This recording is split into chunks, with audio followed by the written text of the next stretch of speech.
നമസ്കാരം കൂട്ടുകാരെ, ഞാൻ പീറ്റർ ചൊവ്വള്ളൂർ. ഇന്നൊരു പുതിയ വീഡിയോയിലേക്ക് ഏവർക്കും സ്വാഗതം. നെൽകൃഷി, നാണ്യവിളകളുടെ രാജാവായ നെല്ല് ഇപ്പോൾ പലരും ഉപേക്ഷിച്ച മട്ടാണ്.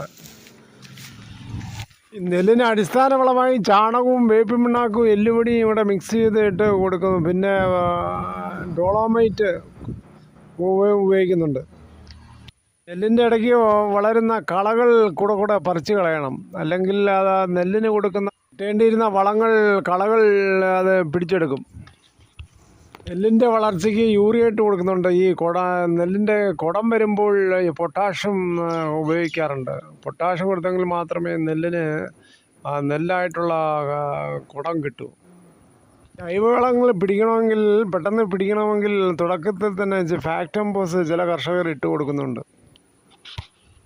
കൃഷികൾ ചെയ്യുമ്പോൾ ധാരാളം പ്രാണികൾ ഉണ്ടെന്ന് നമ്മൾ അറിഞ്ഞിരിക്കണം. അതെല്ലാം നമുക്ക് ദോഷമായിട്ടുള്ള പ്രാണികളല്ലായിരിക്കും, അതെല്ലാം നമുക്ക് മിത്ര പ്രാണികളായിരിക്കും. ആദ്യം തന്നെ ആവശ്യമില്ലാത്ത സ്പ്രേകൾ ഉപയോഗിച്ചാൽ പിന്നെ ഈ നിർദോഷികളായ പ്രാണികളെല്ലാം പോവുകയും ആവശ്യമില്ലാത്ത കീടങ്ങൾ വരികയും ചെയ്യും. നെല്ലിനത് ദോഷം സംഭവിക്കും. കീടനാശിനി ഉപയോഗിക്കേണ്ട സമയത്ത് നമുക്ക് നീല നിറത്തിലോ പച്ച നിറത്തിലുള്ള കീടനാശിനികൾ മേടിക്കാൻ കിട്ടും. അത് തന്നെ ഉപയോഗിക്കുക, ജീവാണു കീടനാശിനികൾ.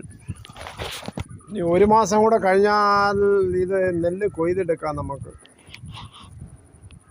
നെല്ല് കിടക്കുന്ന കണ്ടാൽ തന്നെ ഒരു പോസിറ്റീവ് എനർജിയാണ്. ദൈവം ഭൂമിയെ സൃഷ്ടിച്ചിരിക്കുന്നത് ഇങ്ങനെയാണ്.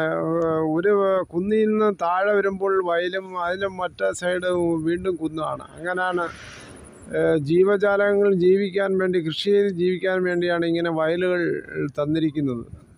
കാരണം കുന്നും അതിന് താഴ്ചയും താഴ്ന്ന പ്രദേശങ്ങളിലെ വയലുകൾ ഉൾപ്പെടുന്ന പ്രദേശങ്ങളാണ്. ഈ വയലുകളിൽ നിന്ന് നമ്മൾ എപ്പോഴും കൃഷി ചെയ്ത് ജീവിക്കണമെന്നുള്ള ചിന്താഗതിയിലാണ് ദൈവം അങ്ങനെ സൃഷ്ടിച്ചേക്കുന്നത്.